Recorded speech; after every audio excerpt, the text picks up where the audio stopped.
Chapter 2. The Preparation.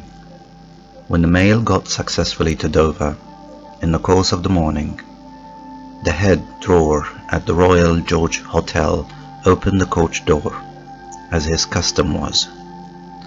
He did it with some flourish of ceremony, for a mail journey from London in winter was an achievement to congratulate an adventurous traveller upon.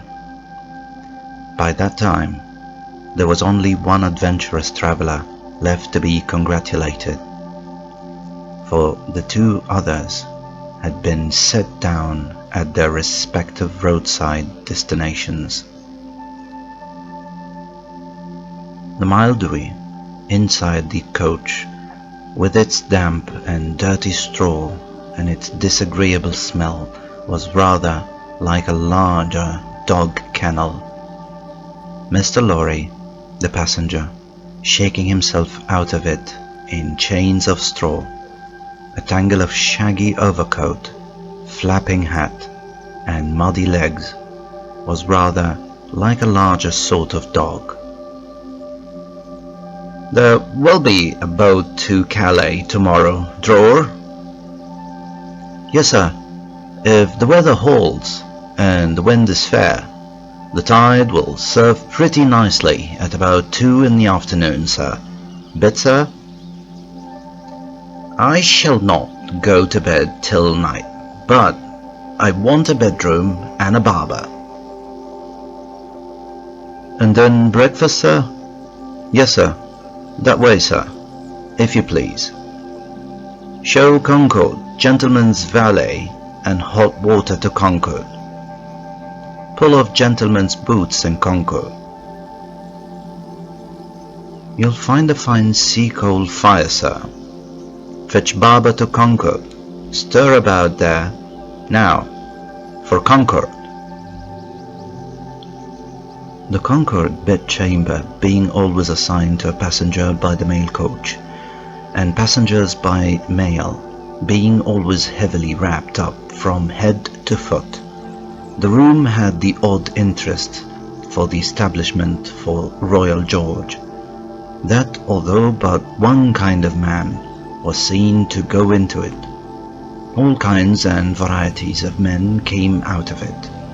Consequently, another drawer and 2 porters and several maids and the landlady were all loitering by accident at various points of the road between the Concord and the coffee room, when a gentleman of 60, formally dressed in a brown suit of clothes, pretty well worn but very well kept, with large square cuffs and large flaps to the pockets, passed along on his way to his breakfast. The coffee room had no other occupant that morning than the gentleman in brown. His breakfast table was drawn before the fire, and as he sat, with its light shining on him, waiting for the meal, he sat so still that he might have been sitting for his portrait. Completing his resemblance to a man who was sitting for his portrait, Mr. Lorry dropped off to sleep. The arrival of his breakfast roused him, and he said to the drawer, as he moved his chair to it, "I wish accommodation prepared for a young lady who may come here at any time today. She may ask for Mr. Jarvis Lorry, or she may only ask for a gentleman from Tellson's Bank. Please to let me know." "Yes, sir. Tellson's Bank in London, sir." "Yes." "Yes, sir. We often have the honour of entertaining your gentlemen in their travelling backwards and forwards between London and Paris, sir. A vast deal of travelling, sir, in Tellson and Company's house." "Yes, we are quite a French house, as well as an English one." "Yes, sir. Not much in the habit of such travelling yourself, I think, sir." "Not of late years. It's 15 years since I came last from France." As the day declined into the afternoon, and the air, which had been in intervals clear enough to allow the French coast to be seen, became again charged with mist and vapor. Mr. Lorry's thoughts seemed to cloud too. When it was dark and he sat before the coffee-room fire awaiting his dinner, as he had awaited his breakfast, his mind was busily digging in the live red coals. A bottle of good claret after dinner does a digger in the red coals no harm. At any other time it has a tendency to throw him out of work. Mr. Lorry had been idle a long time, and had just poured out his last glassful of wine with as complete an appearance of satisfaction as is ever to be found in an elderly gentleman of a fresh complexion who has got to the end of a bottle, when a rattling of wheels came up the narrow street and rumbled into the inn yard. He set down his glass untouched. "This is Mademoiselle," said he. In a very few minutes the waiter came in to announce that Miss Manette had arrived from London and would be happy to see the gentleman from Tellson's. "So soon?" Miss Manette had taken some refreshment on the road and required none then, and was extremely anxious to see the gentleman from Tellson's immediately, if it suited his pleasure and convenience. The gentleman from Tellson's had nothing left for it but to empty his glass with an air of stolid desperation, settle his odd little flaxen wig at the ears, and follow the waiter to Miss Manette's apartment. It was a large, dark room, furnished in a funeral manner with black horsehair, and loaded with heavy, dark tables. These had been oiled and oiled until the two tall candles on the table in the middle of the room were gloomily reflected on every leaf. The darkness was so difficult to penetrate that Mr. Lorry, picking his way over the well-worn Turkey carpet, supposed Miss Manette to be, for the moment, in some adjacent room, until, having got past the two tall candles, he saw, standing to receive him by the table between them and the fire, a young lady of not more than 17 in a riding cloak, and still holding her straw travelling hat by its ribbon in her band. As his eyes rested on a short, slight, pretty figure, a quantity of golden hair, a pair of blue eyes that met his own with an inquiring look, and a forehead with a singular capacity, remembering how young and smooth it was, of lifting and knitting itself into an expression that was not quite one of perplexity, or wonder, or alarm, or merely of a bright fixed attention, though it included all the four expressions. As his eyes rested on these things, a sudden vivid likeness passed before him, of a child whom he had held in his arms on the passage across that very channel. One cold time, when the hail drifted heavily and the sea ran high, the likeness passed away, and he made his formal bow to Miss Manette. "Pray take a seat, sir," in a very clear and pleasant young voice, a little foreign in its accent, but a very little indeed. "I received a letter from the bank, sir, yesterday, informing me that some intelligence or discovery—" "The word is not material, miss. Either word will do." "Respecting the small property of my poor father, whom I never saw, so long dead, made it necessary that I should go to Paris, there to talk to a gentleman of the bank, so good as to be dispatched to Paris for the purpose." Myself? As I was prepared to hear, sir. She curtsied him. Young ladies made curtsy in those days with a pretty desire to convey to him that she felt how much older and wiser he was than she. He made her another bow. I replied to the bank, sir, that as it was considered necessary by those who know and who are so kind as to advise me that I should go to France, and that as I am an orphan and have no friend who could go with me, I should esteem it highly if I might be permitted to place myself during this journey under that unworthy gentleman's protection. The gentleman had left London, but I think a messenger was sent after him to beg the favour of his waiting for me here. I was happy, said Mr. Lorry, to be entrusted with the charge. I shall be more happy to execute it. Sir, I thank you indeed. I thank you very gratefully. It was told me by the bank that the gentleman would explain to me the details of the business, and that I must prepare myself to find them of a surprising nature. I've done my best to prepare myself, and I naturally have a strong and eager interest to know what they are.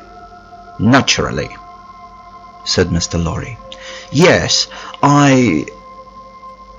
After a pause, he added again, settling the crisp flaxen wig at his ears.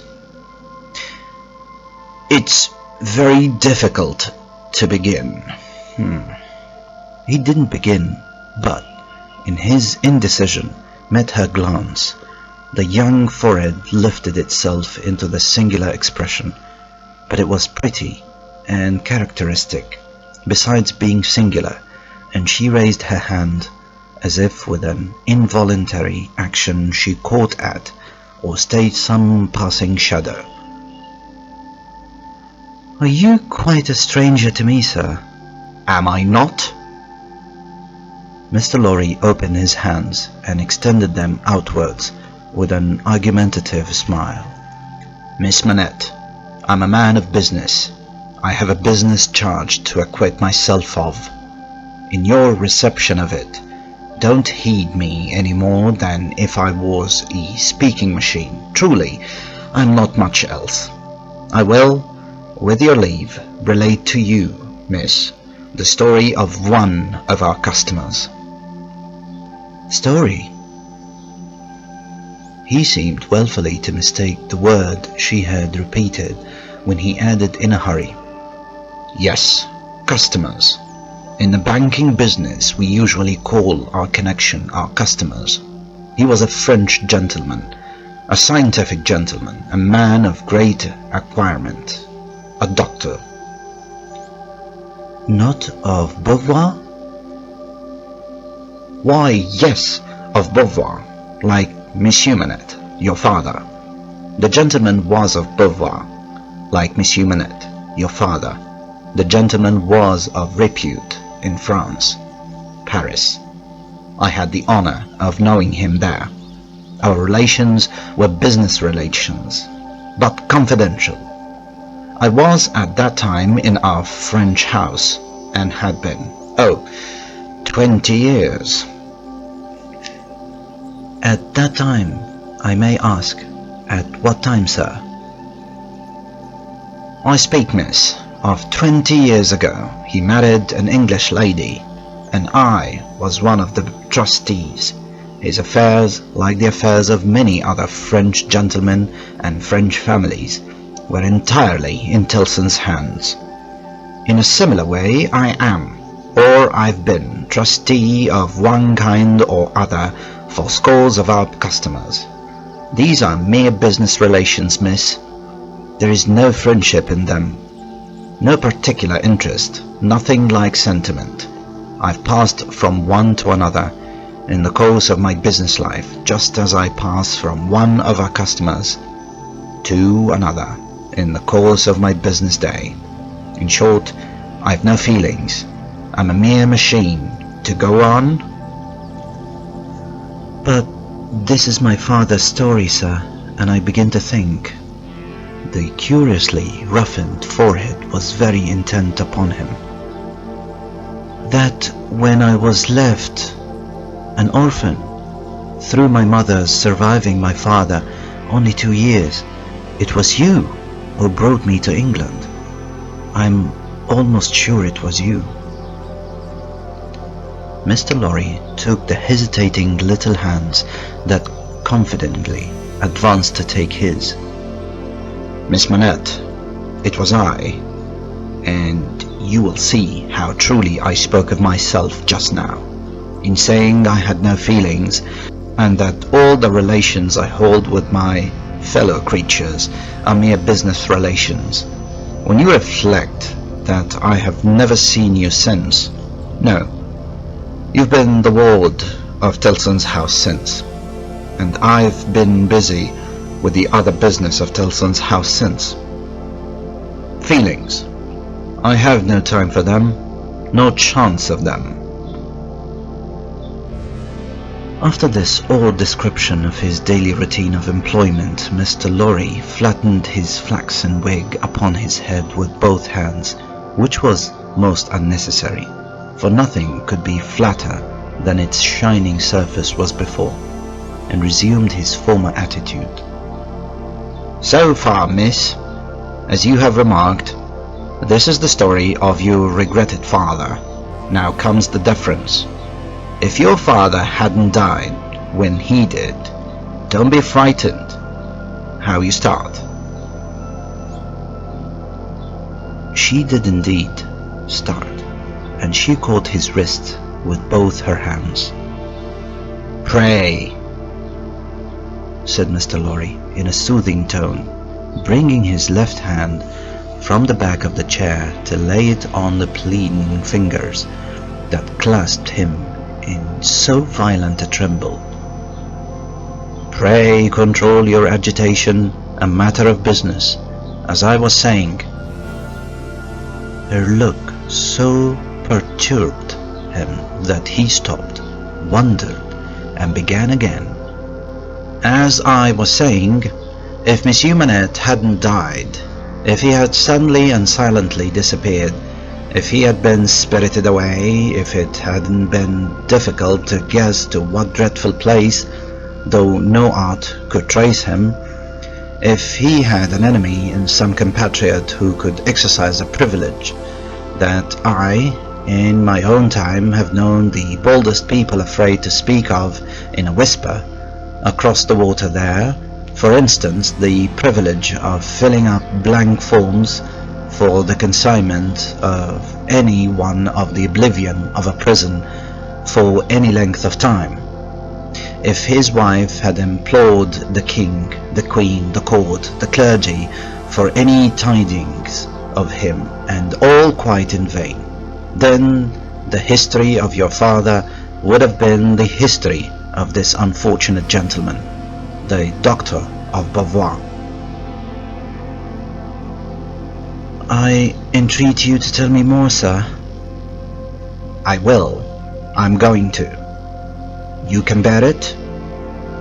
I can bear anything but the uncertainty you leave me in at this moment. You speak collectedly, and you are collected. That's good. Though his manner was less satisfied than his words. A matter of business. Regard it as a matter of business. Business that must be done. Now, if this doctor's wife, though a lady of great courage and spirit, had suffered so intensely from this cause before her little child was born. The little child was a daughter, sir. A daughter. A matter of business. Don't be distressed, miss. If the poor lady had suffered so intensely before her child was born that she came to the determination of sparing the poor child the inheritance of any part of the agony she had known the pains of, by rearing her in the belief that her father was dead. No, don't kneel. Why should you kneel to me? For the truth, oh dear, good, compassionate sir, for the truth. She sat so still when he had very gently raised her, and the hands that had not ceased to clasp his wrists were so much more steady than they had been, that she communicated some reassurance to Mr. Jarvis Lorry. That's right, courage, business. You have business before you, useful business, Miss Manette. Your mother took this course with you, and when she died, I believe, broken-hearted, having never slackened her unavailing search for your father, she left you at 2 years old, to grow to be blooming, beautiful and happy, without the dark cloud upon you of living in uncertainty, whether your father soon wore his heart out in prison, or wasted there through many lingering years. As he said the words, he looked down with an admiring pity on the flowing golden hair, as if he pictured to himself that it might have been already tinged with grey. You know that your parents had no great wealth, and that what they had was secure to your mother and to you. There has been no new discovery of money or of any other property, but he felt his wrist held closer, and he stopped. The expression in the forehead, which had so particularly attracted his notice, and which was now immovable, had deepened into one of pain and horror. But he has been. He's alive, greatly changed. It's too probable, almost a wreck. It's possible, though we will hope the best. Still alive. Your father has been taken to the house of an old servant in Paris, and we are going there. I to identify him if I can, you to restore him to life. Love, duty, rest, comfort. A shiver ran through her frame, and from it through his. She said in a low, distinct, awe-stricken voice, as if she were saying it in a dream, I'm going to see his ghost. It'll be his ghost, not him. A wild-looking woman, whom even in his agitation Mr. Lorry observed to be all of red colour, and to have red hair, and to be dressed in some extraordinary tight-fitting fashion, and to have on her head a most wonderful bonnet, like a great Stilton cheese, came running into the room in advance of the inn servants, and soon settled the question of his detachment from the poor young lady, by laying a brawny hand upon his chest, and sending him flying back against the nearest wall. I really think this must be a man, was Mr. Lorry's breathless reflection, simultaneously with his coming against the wall. Why, look at you all, bawled this figure, addressing the inn servants. Why don't you go and fetch things instead of standing there staring at me? I'm not so much to look at, am I? Why don't you go and fetch things? I'll let you know, if you don't bring smelling salts, cold water, and quick. I will. And you, in brown, she said, indigently turning to Mr. Lorry. Couldn't you tell her what you had to tell her, without frightening her to death? Look at her, with her pretty pale face and her cold hands. Do you call that being a banker? Mr. Lorry was so exceedingly disconcerted by a question so hard to answer that he could only look on, at a distance, with a much feebler sympathy, the mysterious penalty of letting them know something not mentioned if they stayed there, staring, recovered her charge by a regular series of gradations, and coaxed her to lay her drooping head upon her shoulder. "I hope she will do well now," said Mr. Lorry. "No thanks to you in brown, if she does, my darling pretty." "I hope," said Mr. Lorry, after another pause of feeble sympathy and humility, "that you accompany Miss Manette to France?" "A likely thing too," replied the strong woman. "If it was ever intended that I should go across salt water, do you suppose fate would have cast my lot in an island?" This being another question hard to answer, Mr. Jarvis Lorry withdrew to consider it.